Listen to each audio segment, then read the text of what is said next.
Hi hello নমস্কার। ভারতে ইংল্যান্ডের প্রথম টেস্ট ম্যাচের দ্বিতীয় দিনে হাইলাইটস হলো অলি পপের সেঞ্চুরি ইনিংস। দ্বিতীয় দিনের শুরুটা শুভমন গিল ও ঋষভ পান্ট ভালো করলেও শুভমন গিল আউট হয়ে যাওয়ার পর ভারতীয় ইনিংস একের পর এক তাসের ঘরের মতন ভেঙে যায়। ভারত প্রথম ইনিংসে মাত্র ৪৭১ রানে অল আউট হয়ে যায়। ভারতের প্রথম ইনিংসে শুভমন গিল ১৪৭, ঋষভ পান্ট ১৩৪ ও যশস্বী জয়সওয়াল ১০১ রানের ইনিংস খেলেছেন।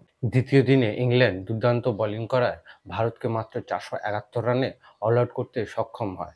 বিশেষ করে বেন স্টোক ও জন স্টার্ক খুব ভালো বোলিং করেছে।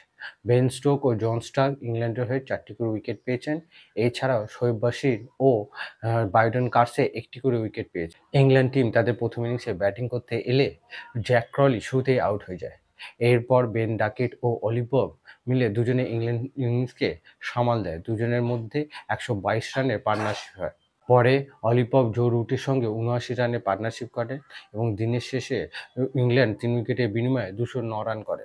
ইংল্যান্ডের হয়ে বেন ডাকেট ৬২ রান ও অলি পপ সেঞ্চুরি রানের ইনিংস খেলেন। ভারতের হয়ে জাসপ্রীত বুমরা ছাড়া কেউই ভালো বোলিং করতে পারেনি। দিনের শেষে জাসপ্রীত বুমরা ৩টি উইকেট পেয়েছেন।